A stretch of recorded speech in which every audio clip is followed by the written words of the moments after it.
Today we take a look back at the Nvidia GTX 1650 Super graphics card released on November the 22nd, 2019 for a retail price of £150 to £170. This card was the best budget graphics card you could buy 2 years ago.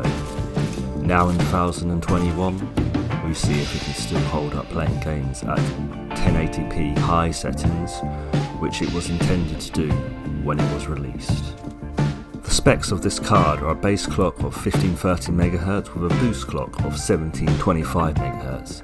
The card came with 4GB of GDDR6 memory, which was a big upgrade from the GDDR5 memory that the GTX 1650 card had, and supported Microsoft DirectX 12 API, Vulkan API and OpenGL 4.6.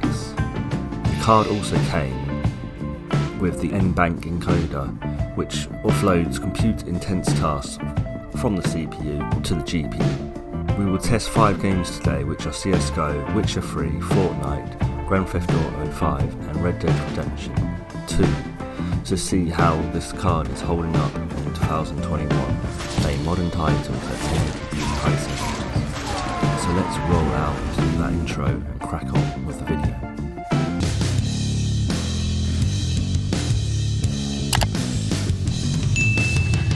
Our first game is CSGO. In this game, we couldn't get MSI Afterburner overlay to work, but we did get the benchmarks to run, thankfully. We achieved a great result here, but CSGO isn't a demanding title for a GPU that was to be expected. Running at 1080p high settings, we got an average of 200 frames per second with a 1% low of 120 frames per second and a 0.1% low of 80 frames per second, which means that this title will run flawlessly with the GTX 1650 Super graphics card. In our second game, The Witcher 3, released in 2015, is a much more demanding game for our GPU. However, the GTX 1650 Super comes out with flying colours with some fantastic benchmark results.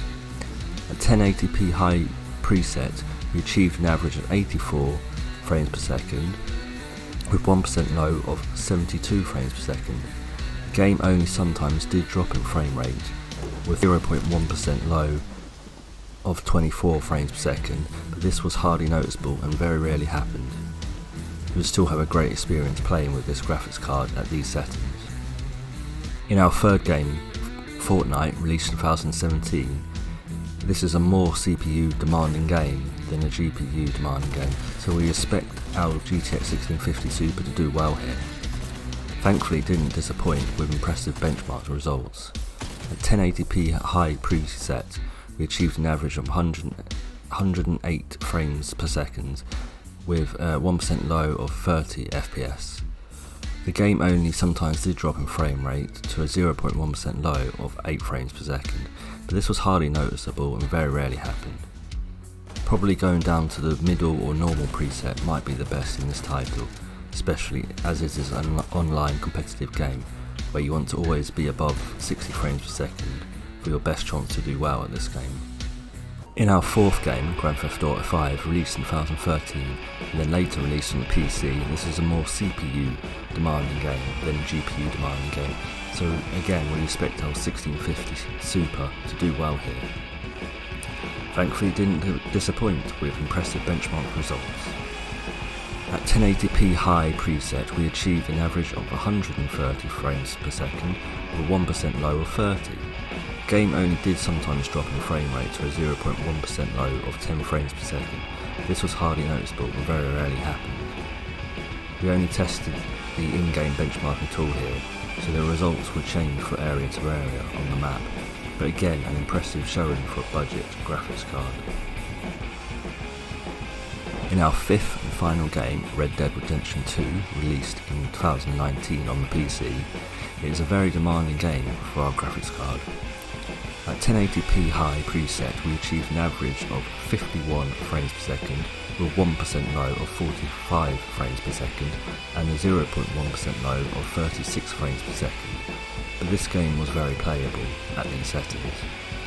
We only tested the in-game benchmark until here, so again the results would change from area to area on the map, but again an impressive showing for a budget graphics card. We hope you like this look back on the GTX 1650 Super graphics card.